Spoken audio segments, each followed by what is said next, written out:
Washington DC से मैं हूं असद हसन, एक छोटे से व्लॉग के साथ। और मौजू है मुआहदा मक्का, जो पाकिस्तान, तुर्की और सऊदी अरब के दरमियान हुआ है। वन लाइनर इस मुआहदे का ये है कि अगर किसी एक मुल्क पे भी हमला होगा तो इसको दूसरे पे हमला ख्याल किया जाएगा, और ज़ाहिर है उनके पास फिर उसके दिफा का एक इस्तेकाक या उसकी जिम्मेदारियाँ दूसरों के कंधों पे भी होंगी। अगर हम इसको पाकिस्तान के पस मंज़र में देखें तो ज़ाहिर है इसके साथ कई इम्कानात जुड़े हैं और कुछ ख़तरात भी जुड़े हैं। अच्छे इम्कानात क्या हैं? क्या इम्कानात जुड़े हैं? पाकिस्तान जब से बना है उसको अपने मशरक़ी बॉर्डर से भारत से ख़तरात लाके हैं। 4 फुल फ्लेज वार लड़ी जा चुकी हैं। पिछले साल भी एक बड़े स्केल का एक फ़िज़ाई मार्का दोनों मुल्कों के दरमियान हुआ है, जिसमें पाकिस्तान ने बहुत शानदार परफॉर्मेंस का मुज़ाहिरा किया और इंडिया को बज़ाहिर उसमें शिकस्त का सामना करना पड़ा। तो अब अगर इंडिया की तरफ से दोबारा एग्रेशन होता है तो इसका मतलब ये है कि पाकिस्तान, जो पहले ही चाइना के साथ मिलके एक JF थंडर 17 की टेक्नोलॉजी के साथ इंडिया को मात कर चुका है, अब उसके पास तुर्की की ड्रोन टेक्नोलॉजी होगी और सऊदी अरेबिया उसकी तरफ से एक फाइनेंशियल सपोर्ट भी पाकिस्तान को हासिल होगी।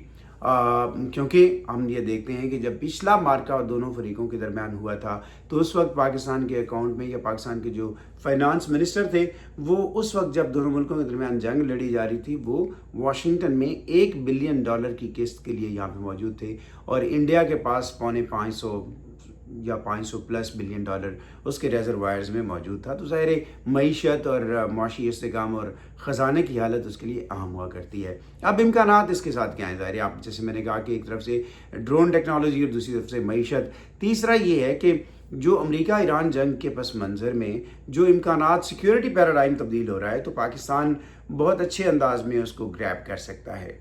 अब वहाँ पे कुछ एडवर्सरीज़ भी हैं सऊदी अरेबिया की। ऐसा तो नहीं हो सकता कि जो एडवर्सरीज़ हैं अमेरिका, पाकिस्तान उनके साथ भी वैसा ही मुआहदा कर लेगा, लेकिन पाकिस्तान एक सिक्योरिटी गारंटर, वारंटर या एक सिक्योरिटी प्रोवाइडर के तौर पे इमर्ज हो रहा है, और हो सकता है और उसमें वो अपने लिए अपॉर्चुनिटीज़ ग्रैब कर सकता है। अल्टीमेटली यही है कि वो अपने इक्विपमेंट, अपनी क्या कहना चाहिए कि जो स्ट्रेटजिक एडवाइस है उस लेवल पे वो उन मुल्कों को फैसिलिटेट कर सकता है। हर एक के साथ शायद इस नौयत का वो मुआहदा नहीं कर सकता है, और इसके बदले में of course financial gains Pakistan का मकसद है, मकसद होना भी चाहिए है। और ये तो हो गए पॉजिटिव साइन। और सिक्योरिटी पैक्ट में अगर आगे चल के पाकिस्तान कतर, कुवैत, UAE इन सब मुल्कों के साथ करता है तो पाकिस्तान को बेहतर फाइनेंशियल आउटपुट और फाइनेंशियल अपॉर्चुनिटीज़ होंगी, और साथ साथ एक डिप्लोमेटिक रिलेशनशिप वो भी बेहतर होते हैं, जिसके नतीजे में पाकिस्तान की जो जॉब मार्केट में, या पाकिस्तान के जो मुलाजमीन और मज़दूर मिडल ईस्ट के अंदर हैं, उनके लिए मज़ीद अपॉर्चुनिटीज़ जो हैं वो पैदा हो सकती हैं, और जो मुश्किलात हैं उनका ख़ात्मा हो सकता है। तो ये तो हो गए उसके पॉजिटिव साइंस। अब इसके साथ ख़तरात क्या जुड़े हुए हैं? अब जैसे इस वक्त ईरान अमेरिका वॉर है, तवक्कुआत तो ये हैं कि ये एक नतीजे पे पहुंचेगी, एक एंड पे पहुंचेगी, और दोबारा दोनों फरीक, पाकिस्तान और कतर की कोशिशों से वो मेज़ पे बैठेंगे और अमन हो जाएगा। एक पॉलिटिकल कहना चाहिए कि साइंस के तालिब इल्म की हैसियत से और एक अमन पसंद शहरी की हैसियत से जो ग्लोबल विलेज का है, हम तो यही चाहेंगे कि अमन हो, और उसमें पाकिस्तान के किरदार को हमेशा सराहा जाएगा। बहुत अच्छा किरदार अदा किया। लेकिन अगर खुदा न खास्ता ये जंग एस्केलेट होती है, और ईरान बिल्कुल वाज़ेह कर चुका है कि अगर अमेरिका ने कोई बड़ी कार्रवाई की तो उसको वो रिटेलिएट करेगा, रद्द अमल देगा, और रद्द अमल में जो मिडल ईस्ट के अंदर उसके अलाइज हैं वो उनको हदफ बनाएगा। अब एक लम्हे के लिए सोचें कि अगर ईरान सऊदी अरब को अटैक करता है, सऊदी अरब पे हमला करता है, तो पाकिस्तान क्या करेगा? पाकिस्तान जो किसके साथ सऊदी वो पैक्ट के अंदर है, क्या पाकिस्तान से तुर्की की टेक्नोलॉजी वाली ड्रोन उड़ के ईरान को अटैक करेंगे, या पाकिस्तान की फोर्सेस उसको कर सकती हैं? तो ये उसके साथ ख़तरा जुड़े हैं, क्योंकि इसकी फिर जो डायनामिक्स हैं और इसके जो कॉन्सिक्वेंसेस हैं वो ये हैं कि पूरी पाकिस्तान की सोसाइटी पे है। वहाँ पे एक बड़ी मजहबी तफरीक ऑलरेडी मौजूद है, और फ़िक़ही बुनियादों पे जो एफिलिएशन और एसोसिएशन है, बहुत सारे लोग, ज़्यादातर लोग जो हैं वो रियाज़ के साथ कनेक्टेड हैं, और कुछ लोग जो है वो तेहरान के साथ। तो ये मामला पाकिस्तान के लिए काफ़ी तकलीफ़ का सबब बन सकता है। ये उसका दूसरी एक इम्पॉर्टेंट बात, ग्लोबली और इंटरनेशनली, अगर इस मुआहदे को, जैसे मुआहदा मक्का का नाम दिया गया है, हबीब अकरम साहब को मैं सुन रहा था, वो बिल्कुल दुरुस्त कह रहे हैं, बड़े ज़बरदस्त जर्नलिस्ट हैं, ज़बरदस्त एनालिस्ट हैं, वो दुरुस्त कह रहे हैं कि अगर तो ये ज़ाहिर रियाज में होता तो फिर ये एक पोलिटिकल इंगेजमेंट होती है, इसका माने और होते हैं। उन्होंने नहीं कहा पोलिटिकल इंगेजमेंट, लेकिन मक्का में होने का मतलब ये है कि शायद आप मुस्लिम ममालिक की कोई एक ब्लॉक की शक्ल देना चाह रहे हैं।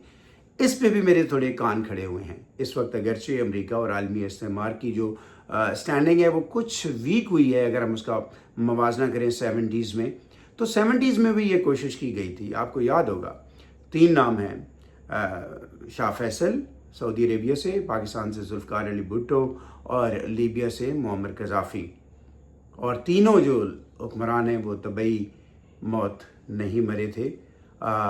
उनकी कहीं पे अदालती असैसिनेशन हुई, कहीं पे असैसिनेशन हुई, तो ये नतीजा सामना करना पड़ा।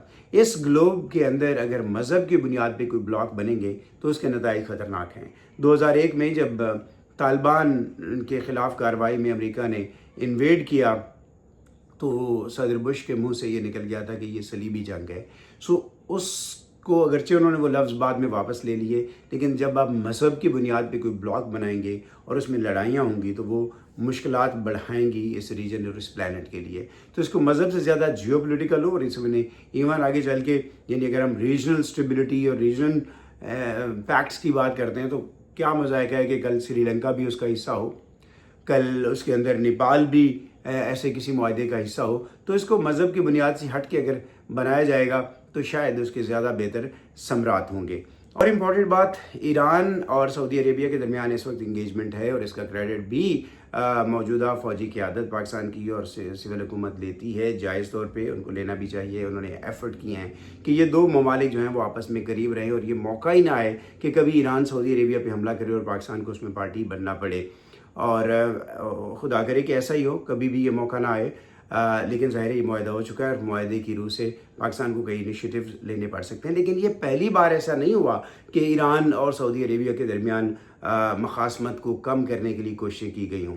इमरान खान आप रैकेट पे हैं, अभी जाके गूगल कीजिएगा, आपको अल जज़ीरा की और बाकी चैनल्स की रिपोर्ट मिल जाएंगी। 2019 में 2020 के अंदर ईरान का भी दौरा किया, वो ईरान और सऊदी अरेबिया भी गए, और वहाँ पे ईरान में भी उन्होंने खुल के कहा कि ईरान हमारा नेबरिंग कंट्री है, हम बिल्कुल इसके साथ जंग अफोर्ड नहीं कर सकते। और जब सऊदी अरेबिया गए तो ये बात रिपोर्ट हो चुकी है कि उन्होंने मोहम्मद बिन सलमान साहब से कहा कि खुदारा आप ईरान के साथ किसी बड़े वेंचर का हिस्सा ना बनिएगा, आप भी बर्बाद होंगे, लेकिन हम सबसे ज़्यादा जो पाकिस्तान उस रीजन के अंदर है उसकी भी बर्बादी होगी। तो ऐसा नहीं है कि ये बीज, इस सोच का बीज आज लगा है, इस सोच का बीज बहुत पहले लगा था, आज वो फल दे रहा है। सबका क्रेडिट है, मौजूदा लीडरशिप का भी, लेकिन जो लोग इस वक्त मंजर-ए-आम पे नहीं हैं उनको भी इस मौके पे भूलना नहीं चाहिए है। तो ये थे कुछ मेरी नज़र में जो फौरी तौर पे एक रद्द-ए-अमल में आता है कि कई अच्छे इम्कानात उसके साथ जुड़े हैं और कई ख़तरात भी जुड़े हैं, उनको भी मलूज़ ख़ातिर रखना होगा। बहुत शुक्रिया।